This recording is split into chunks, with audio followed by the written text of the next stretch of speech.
Please join me in welcoming back to the stage the co-programmer of One Way or Another, Materre.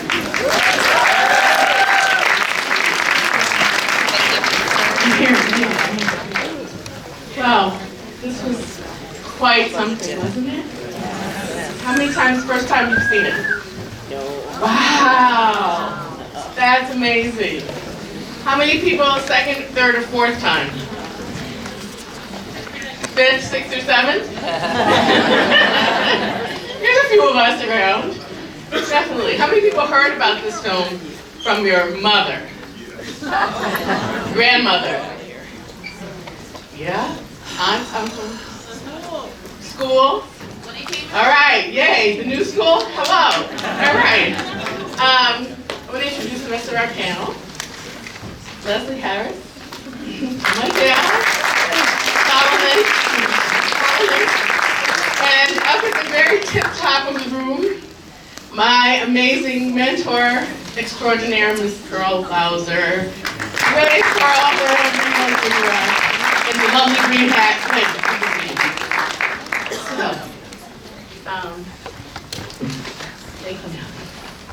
So I'm going to start off with just a couple of questions for our amazing panelists, because how often do we get to be in the room together? Not very often, right?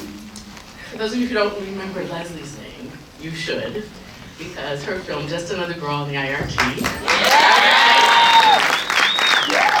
was another breakout film in 1993. It won a special jury award at Sundance in 1993. It was shown in over 20 countries. She was at the Tokyo Festival, the Toronto Film Festival, the Deauville Festival, just to name a few. And this film was, I think, special in its own way because of all the films that were coming out during this era, it was the first one about women. You know, we had a lot about men and the urban experience during that time. But we had nothing, really, about women. And so Just Another Girl was the response to that. So thank you for that film, Leslie, very much. And to her right is Shala Lynch. You know, I have the pleasure of knowing all these women for years, you know. I'm very lucky that way. Shala and I actually worked together on a project called Matters of Race with Orlando Bagwell back in 90-something or another. I can't even remember. It was back then. It's actually, you know when it was? 2001, because 9/11. 9/11. But Shala has been making films on her own for quite a while. You might know a film called Chisholm 72 and Blotting on Boss. Shirley Chisholm campaign for president in 1972. How relevant is that today? Hello? Hello. And also her more recent documentary. And the presidential election is relevant too, except Nixon won. Oh, yeah. Right. I know. How to end the conversation. Yeah, we won't go there. And then her more recent film was Free Angela Davis and All Political Prisoners, right? Another amazing film. And on the side, she is the curator of the, I have to read it properly because I always say it wrong. She is the curator of the Moving Image and Recorded Sound Division of the Schomburg Center for Research Black Culture. Thank you very much. On the side, she does that. And my Pearl Bowser, can't leave her out. She is a preeminent scholar on Oscar Michaud. She is the first person to bring African films here to the United States, ever. Wow. Yes.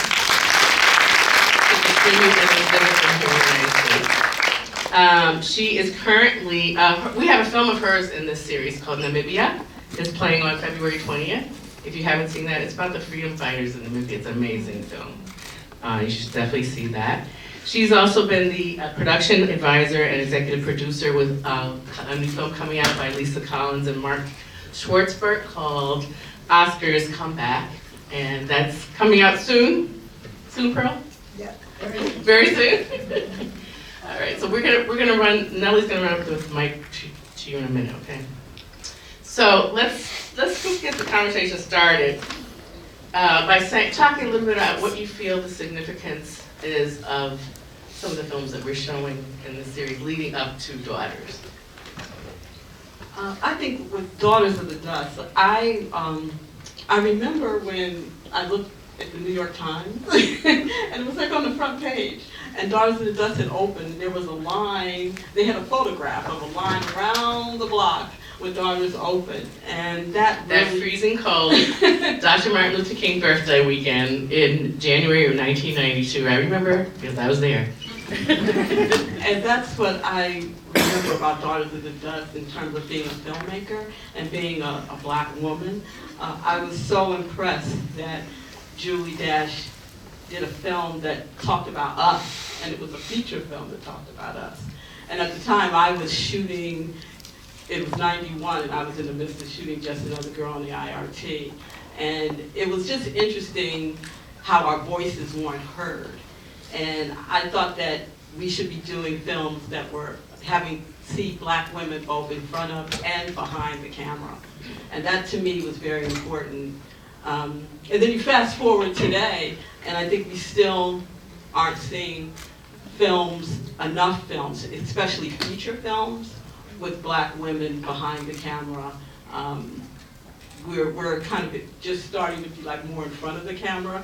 There's been progress in television, but there's still a lot of progress that needs to be done.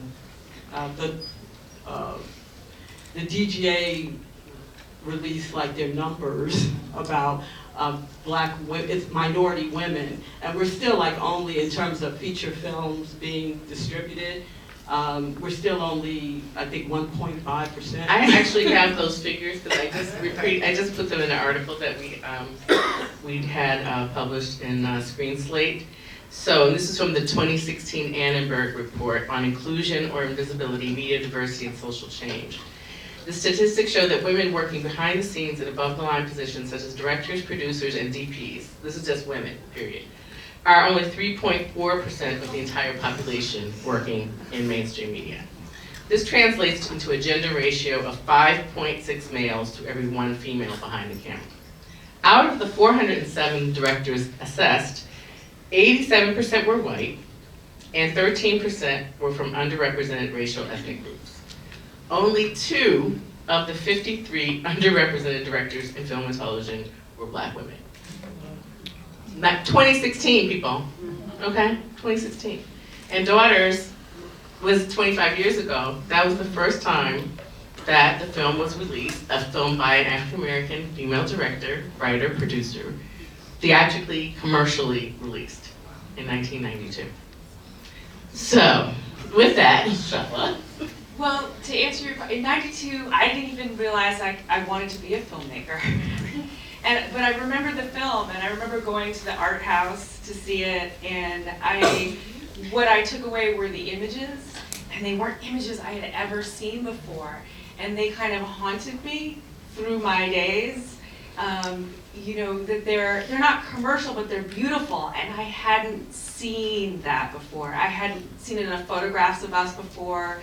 I didn't know enough about our history, and to see these women in this broad swath of hues in this family discussion / event that we could all drama that we could all relate to with, you know, drama. And it was stunning. And so as I was watching it again tonight, it was again those images. They have that dream quality that stick with you. And I think that those kinds of intangibles about seeing yourself in ways that you see yourself, or in those dreamlike qualities, allows you to dream. And so Julie in this film was particularly important because of the way the images stayed. And then you can begin to learn that, oh yeah, there are these women who make films. Yes. And there are these ways to tell stories that aren't so didactic or talky, or where you're not such a debased character that you can relate to. And it begins to kind of spark a seed in you. Well, yeah, maybe I have a story to tell. Maybe there are other stories that I can see that I can tell in my way. And so in that, I find it incredibly inspiring. And Michelle, you as a teacher have been wonderful Because when I was starting to think about my first film, she was the one that introduced me to Julie Dash, that told me about Nima Barnett, that introduced us, that said, oh, these are the films you have to watch. And actually, my only bone to pick with you is I haven't seen every film that's in this festival, so you were slacking. But it gave me the vocabulary, right? No, but I'll tell you why, because you can only go see them at the New York Public Library because a lot of them are not digitized. All right, can we? So there we go. Yes. That's another part of the New York Public That's Library. another part of the discussion. No, absolutely. And why archives are important. That's all I'm going to say about my archival life. No, we're coming back to that. We're coming back. And you know what's so important too, Michelle has been like a catalyst in New York for filmmakers, for black women filmmakers, for filmmakers in general, but especially for black women. Because when I did my first film, she was at Women Make Movies, and I was really upset because I couldn't get a sponsor for my film, and they had told me I had missed the deadline, and I was really upset. And I remember I went to Women Make Movies and I spoke with Michelle, and Michelle was the one who really encouraged me. She made sure I had a sponsor, and I got a grant from NEA and from AFI, and if it wasn't for Michelle, that wouldn't happen. And that's the...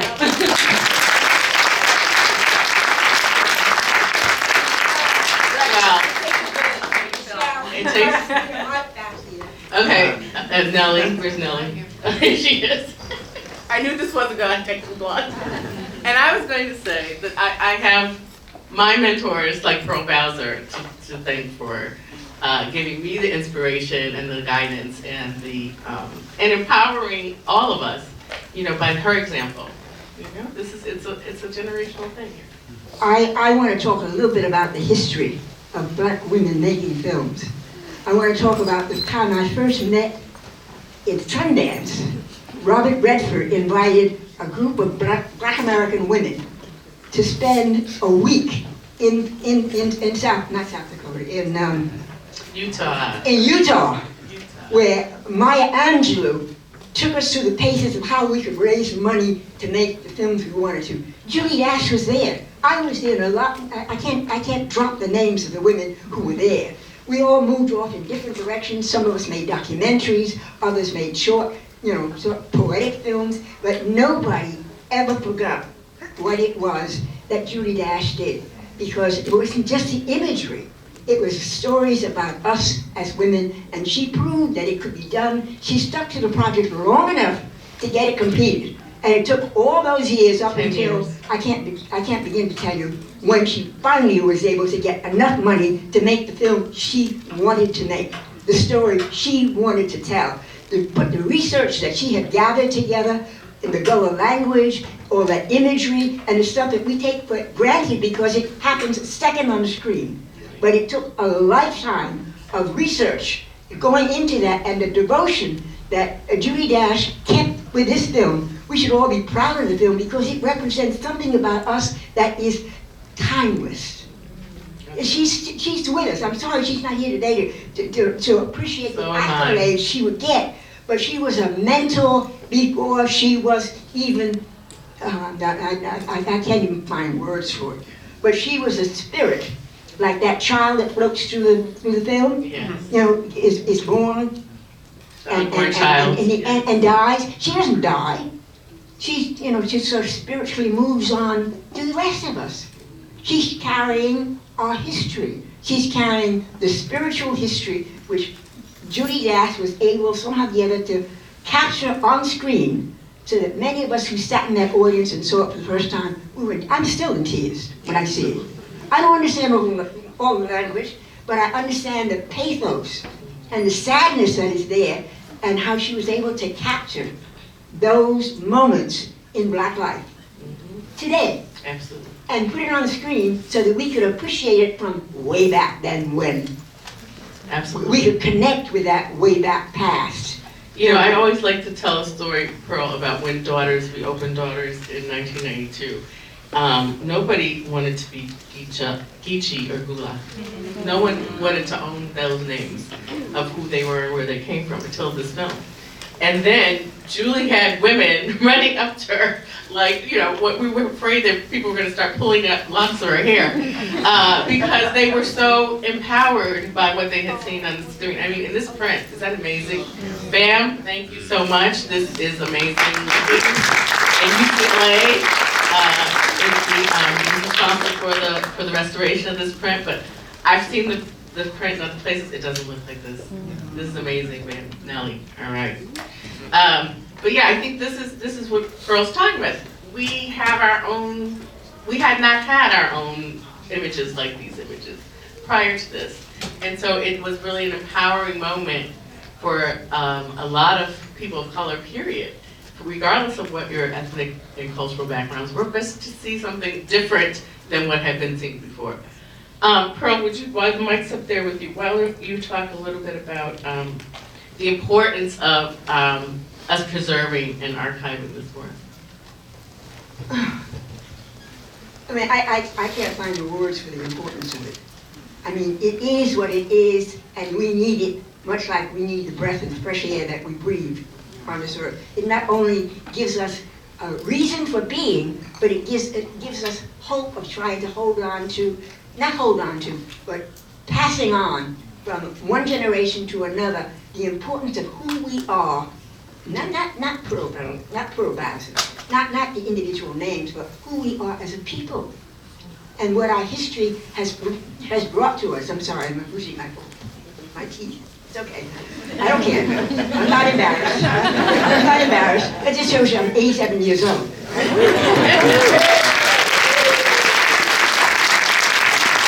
But Julie Dash's film is inspiration to all of us, old and young, and not only in this country, but around the world.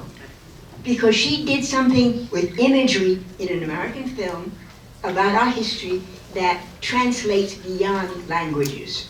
The language of cinema is up there and it's universal. We can see it, we can feel it, we can shed tears over it because the emotion is there. And we realize that we're looking at film, but it's the story behind the film that makes it what it is. And I for one, cannot sing the praises loud enough and strong enough for young filmmakers today. If you've got a story to tell and you want to tell it, don't think it is so small and insignificant. Whatever stories you've got to tell, somebody else is going to connect with it. And it's the continuity of those storytelling things that make us who we are. And it's not just black people. I mean, we are from everybody. We are from everywhere on this globe. We're not just black. We are black and we're white and we're Chinese and we're Native American. We're all those things thrown together. From the saltwater Negroes that were taken out, not Negroes, the slaves that were taken out of Africa. So when you want to know your history, you have to look not only at films that are made here in this country, but films that are made that gives us some kind of a touch with reality. We're all over the globe. Our history is all over the globe. And we are important as a people. Our history is important in terms of what's going on today, what went on in the past, and we are a voice for the past. You pick up the New York Times this last Sunday, and you read about James Baldwin and what he said about making us proud of who we are. The voices from the past are so important, we cannot lose sight of them. We cannot think that they're not important, they're old. But yes, they are old, but they're still old in us. And relevant, absolutely. Thank you. And I do think that, too, it's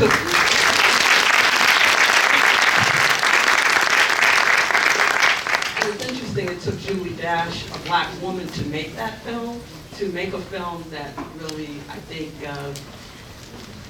showed black women in a different light than what we usually would see. And I think that is important too.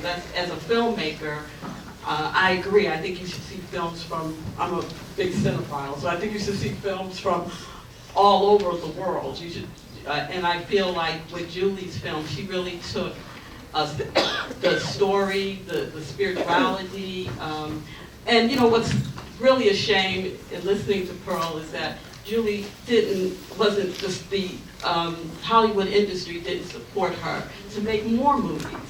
You know, that is a travesty to me about that. I mean, to make a beautiful movie like she did and to not have other movies, not other features, and that, I think, we can start talking about the aspect of race and sexism in the industry.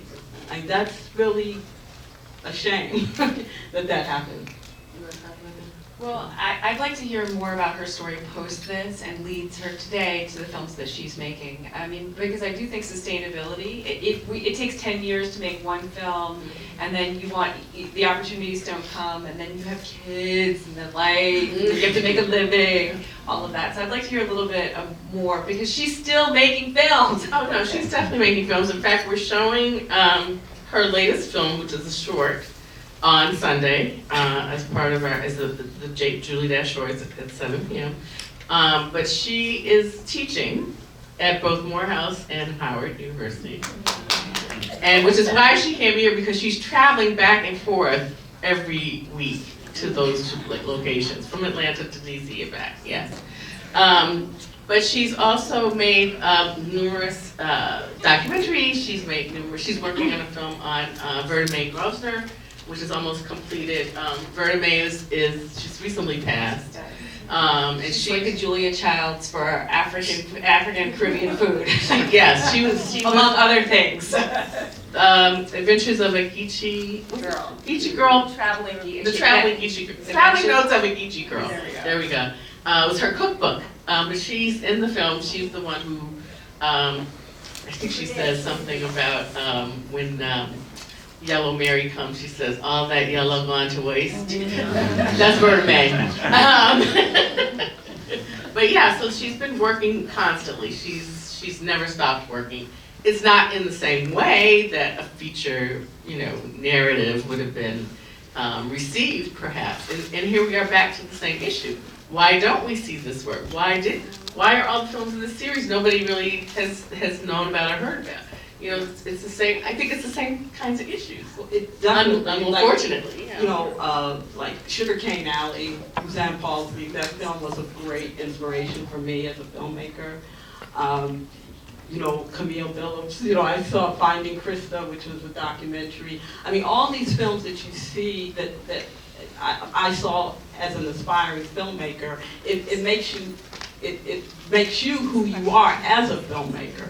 I mean, I think that the best thing you can do as a filmmaker is to watch films and to watch great films. Do you hear that, all my students? How many times do you hear me say that, right? All the time. Thank you. And I guess I can relate a little bit to Julie being a filmmaker and coming up at that time, because even though my film was released from Miramax and we won awards and everything, at that time it was really tough to raise money. It is still tough now to get financing. I did a film about Bessie Coleman, who was the first black woman aviator, who got her pilot's license 2 years before Amelia Earhart. It was a period. Did anybody ever know that story? Hear about this? Oh, some people did. Okay, good. But I went to get more financing for it. I did a short, it was on Showtime, we won awards, and we couldn't get financing for that. And when I went to talk to the executives told me that her story wasn't important enough. And this is what you hear, and I'm just being real. This is what a lot of times we go through as filmmakers. I mean, it's hard enough being a filmmaker, but when you have stories that are important, I mean, you see, like with Hidden Figures, that was a story that needed to be told. But there are plenty of other stories that African American and black filmmakers, but that black filmmakers want to make. Behind that's important too. That I always say when you go and see a film, not only just see who's in front of the camera, but definitely who's behind the camera. And there have been filmmakers that I know, black filmmakers who want to make stories about our culture, similar to what Julie Dash did, and we can't get the financing. And that's what I'm talking about. That's what we have to really confront now and start supporting each other and making sure that we do get financing. We have social media, So if you want to see films, you know, I'm working on a political satire called I Love Cinema. I've been working on it for like almost 10 years, and it deals with the alt-right. And it's just like very poignant now, but it's still a struggle. And I think that we as an audience, and if we're on social media, we really have to start saying we want to see more movies. We want to see more movies by Julie Dash. You know, we want to see more movies by us, so we can be in the whole. We have all these films out here, and there's so many studios and financiers who are supporting films. Not hearing our voices and not hearing diverse voices, not just Black American voices, diverse Indigenous people's voices, Asian American voices. We need to see that. And if we're not seeing that, we have to speak up. Because just like with Oscars So White, if that hashtag didn't come out, I don't think we would have seen the change where we are today. That's very true. I want to let Shala respond to that, and then I'm coming to you, audience. So don't go away. I was just going to start to talk about Oscars So White. It made a tremendous change. So part of it is understanding that we have power, we have social power, we also have our dollars, like when films open, to support them in the first weekend. And to say that films where a Black woman is the main character, period, is something we'll support. I mean, Hidden Figures is wonderful, but it's an ensemble cast, and it's an ensemble cast because we need a gang in order to get the presence. So the story was changed, right? The historical it's story. It's an ensemble Hollywood cast. Yes. Let's also say and that. So those things are important. But even on the documentary side, making a film about Shirley Chisholm and her run for president, people were like, well, who's going to watch that, right? This was before we even could think about Barack Obama or Hillary Clinton running when it was in 2004. And even making a film about Angela Davis, a political activist that many of us have been involved with or know about, rocked an Angela Davis t-shirt, I had to go to France to get financing. So the story of being a filmmaker or being an artist is learning how to be a good business person and finding alternative streams of revenue. There's so many haters out there. Hate is gonna hate. So you find that it may take you a little longer, but what you do is you flow with the people who give you love. And I don't mean unconditional, non-critical love, because sometimes you need to be like, that's not working. But I'm talking about people who support your art and your work and your vision and give you the time and space to do it. Because when you do, that is when greatness happens. And that's when you can feel, even if nobody's listening, you drop the mic, right? And then it inspires people no matter when they encounter it. I have high school kids that email me like, oh my gosh, I just saw your documentary on Shirley Chisholm. I had no idea. This is so amazing. And it's been over a decade. So I remember that same response. We create our point of view, and it's out there. It's a cultural artifact that nobody can take away from us. And that's what we're here. And just to bring it to what's so exciting is all these films are part of the Oscars now, and I Am Not Your Negro. Think about being James Baldwin, being like, damn, I passed before I could finish my book proposal, right? He didn't realize that he was writing a film 50 years later. Write, create, work. You don't know. And it matters. I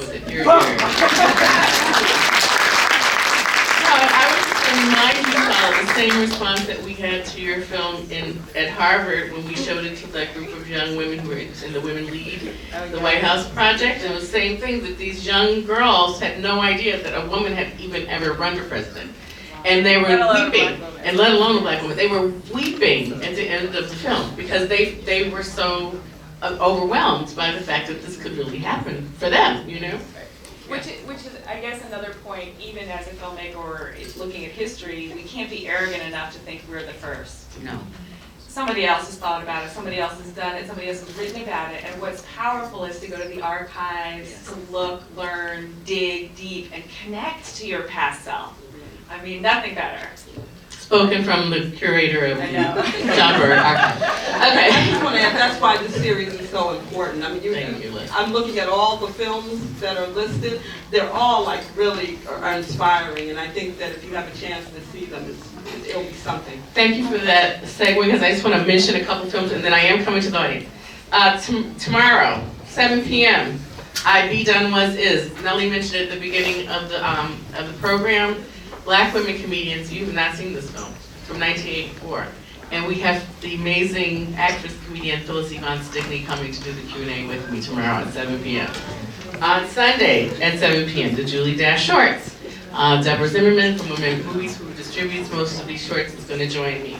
On Wednesday, February 7th, Zora Neale Hurston. Zora is My Name by Nima Barnett, and also her AFI student film, Sky Captain, on the following Wednesday, just to name a few. And Kathy Sandler is going to be here with Remembering Thelma on, Tuesday, I believe. But anyway, questions? Comments? Yes, Darren? Why don't we talk about the documentaries that are being made? Okay. We have not mentioned documentaries. Well, we did. We talked about I Am Not Your Negro. Yeah, we talked about I Am Not Your Negroes 1. We also have 13th. It's being nominated as well. We're thrilled about that. Ava DuVernay, absolutely. Here. Darren? Hello. I'm just going to speak loudly. To the panelists, what do you think about the current state of television? Because it becomes more and more seductive to just pitch a series as opposed to, focusing on a feature.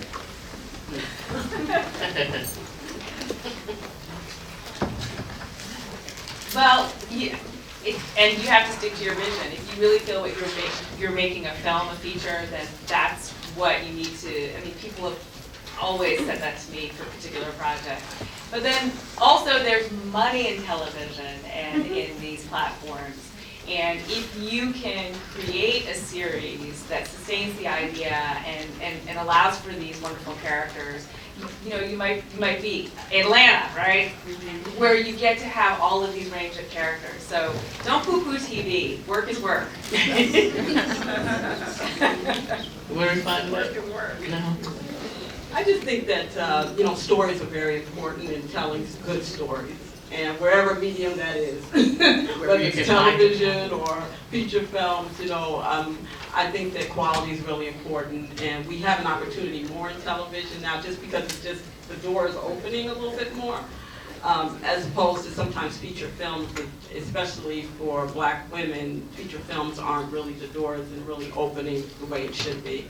But television, has gotten better.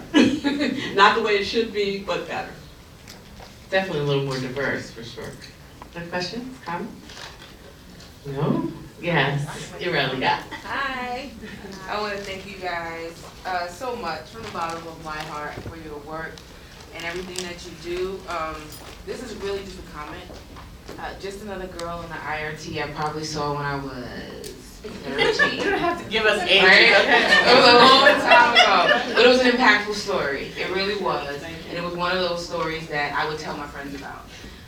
Watching this film tonight just totally changed my life, I think, like right now, because I had no idea just how beautiful it was. Aesthetically perfect, like every scene was amazing, and it just made me want to go shoot. And shoot with purpose, and shoot things that make sense and make history. I was already working on the program, I won't talk about it now, but I'm hoping that I'll be able to have more time with you guys sometime in the future, because I really need your ears. I need to listen to you and everything that is that you want to say to someone like me who has a camera and wants to use it mostly for us. So thank you. Thank you again. Thank you for being here tonight. Thank you for letting me speak. Thank you, really. Any comments? Where did you guys go from? You guys go to film school? That's another one of my students wants to know if you went to film school. Well, I actually, I come from an art background.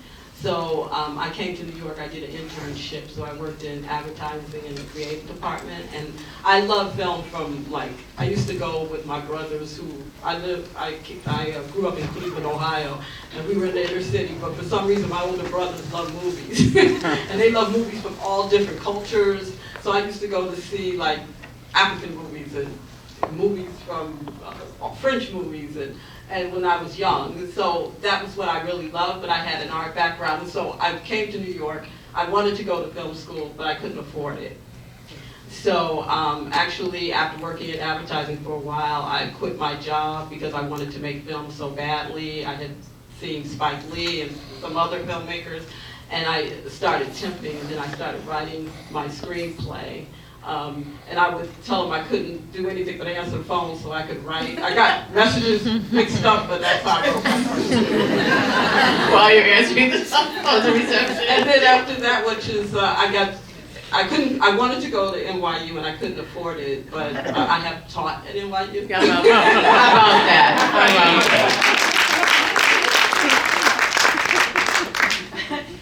My background is actually, I have a master's in history and this funny thing called public history resource management, and I wanted to be a curator when I grew up.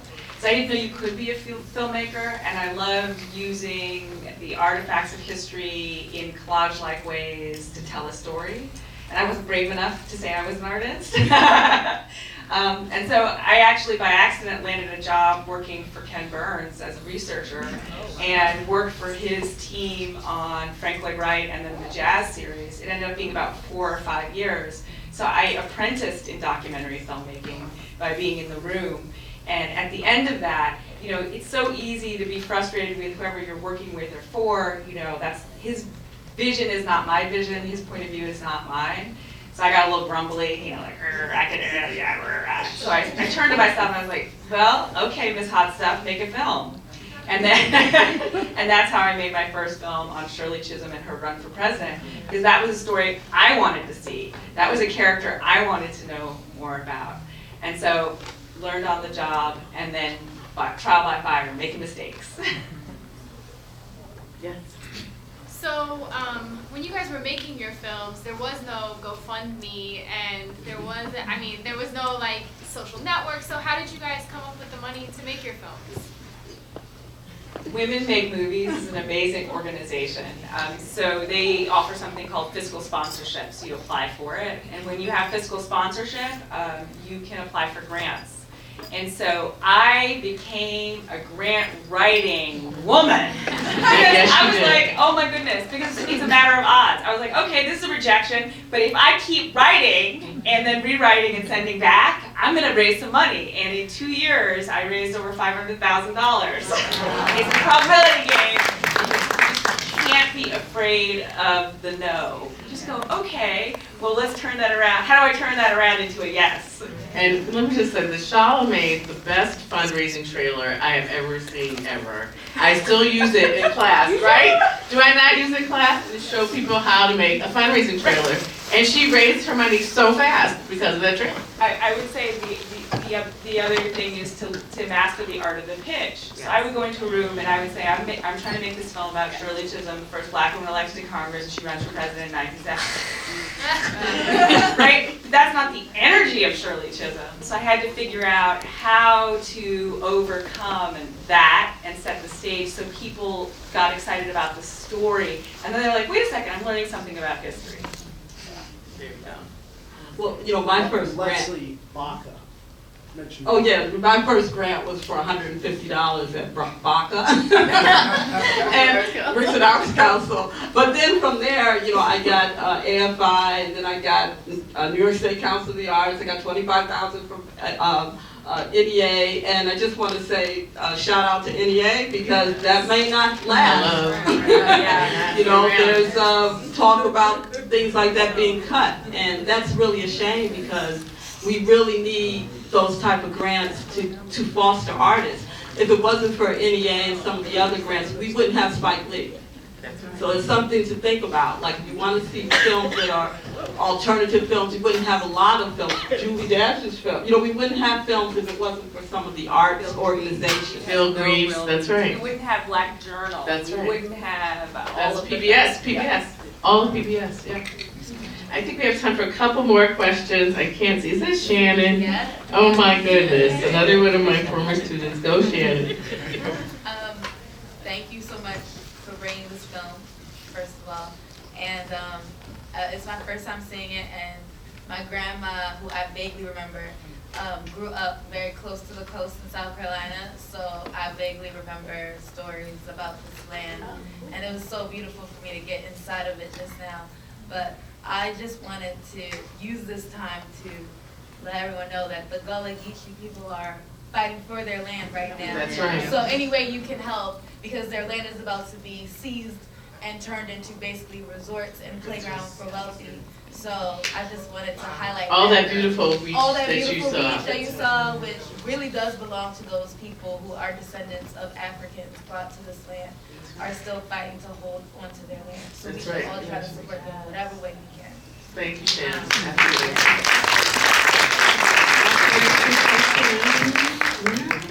Yes. I just have a question about the connection, like, with Kerry James Marshall in this film. I just went to the symposium, we spoke briefly about Yes. that. Can you touch on that? I can talk a little bit about that because I've only heard Julie talk about this 50 million times. But yes, Kerry James Marshall was the set designer in this film. Are you serious? Yeah, you can tell, right? I mean, to have Kerry and, oh gosh, who was the assistant? I can't think of his name. Michael, oh my God, I'm so bad with names, but the two of them. And this, the budget for this, I can't even tell you how little the budget was. I mean, it was maybe $10,000, maybe. I mean, it was no money. The whole film was like, you know, under $1 million. So it's like, there was so little money, and to make this film look like it did, I mean, there's the proof in your pudding is his exhibit that's at MoMA right now. I mean, he's amazing. And this is the other part of, I think, how these films got done that are in this series. Collaboration. We need to learn how to do that again. If you look at the credits on all of these films that were playing in this series, everybody worked on each other's films. There was no egos involved. Everybody was encouraging each other to get their work out. And we created a body of work as a result of that. And I think that's sort of where Julie is going back to and making these connections. And I think that that's really the key.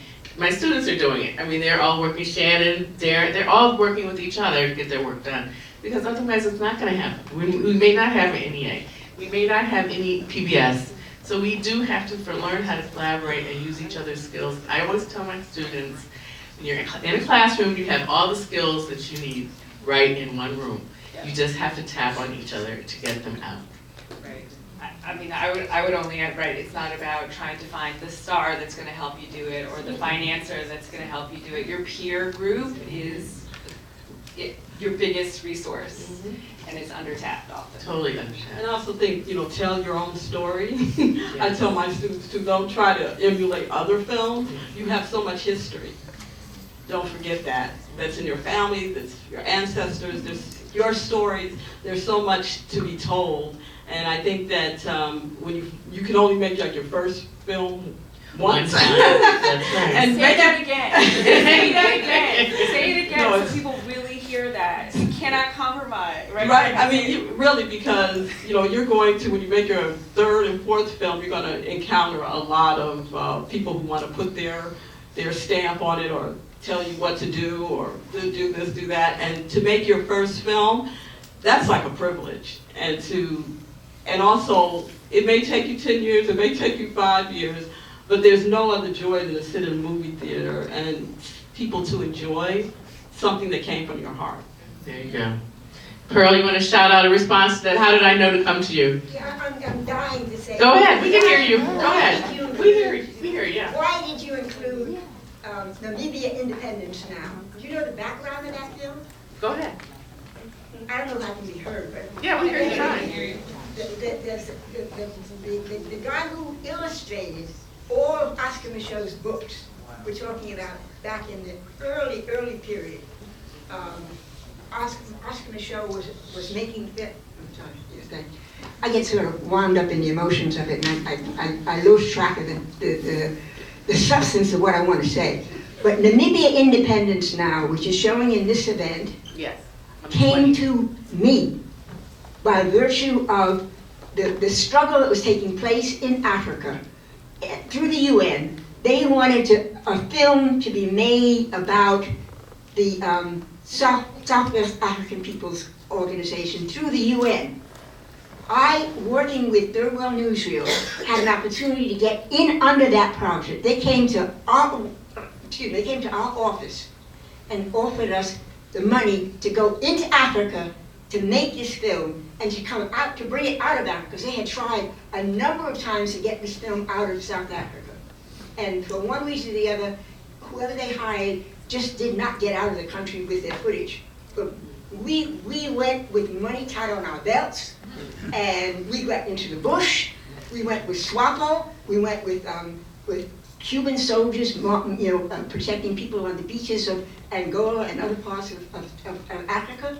And we were able to get this film out, not only to get it made, and we carried the footage out on the plane. We carried the stock in my plane. I carried the money on my belt, right? American Express dollars, right? And through SWAPO, that we were able to translate that money and to go to the places where we needed to document the history of the struggle in South Africa to get Namibia independent. I mean, they were working outside of the borders of South Africa, and they were struggling to get the freedom. And the thing that I, through Third World Newsreel and others, was able to make tells that story of how the people of in Africa wanted to hear their own story, and the government of was in exile in the bush in parts of just outside of South Africa. They wanted their story to get out and be told, and the only way they could do that is through an independent company. We were a group of women, independent company, and they came to us at Third World Newsreel to let us go in because everybody else had gone in. They somehow couldn't manage to get that footage out. Well, we managed to get the footage out. That film, which is in this event here, has been translated into 6 different languages. Every member of that committee that was a part of the independence of South Africa, the independence of Namibia, was responsible for getting, they were on a committee at the UN. I'm sorry I'm getting so, because it's an emotional story. I can't tell it straight. But I want you to know that there are avenues out there. If you got a story to tell, it doesn't matter whether you don't have to go to Hollywood. You can tell your own little story right here. And it has significance and importance to somebody somewhere because it's about a people. It's not just about yourself. You're telling stories about your experiences, which are not only yours, but the experiences of many, many other people. And when you can do that, and we had this unique opportunity to do that through the UN. So the film now, is telling the story of the independence of Namibia, how they gained their independence, and it's a beautiful story. And it was preserved, it's well preserved as well. It's been preserved by Third World Newsreel, and we have it digitized now. So these are, again, back to this whole process. But yes, we're showing this film here on the 20th. We hope you'll come back. Thank you, Pearl. Thank you, Shala. Thank you, Leslie, for joining us. And I'm here all weekend and all next week. So please come back. Nellie and I are here. So thank you very much. Thank you to BAMcinématek for having us, and we'll see you soon.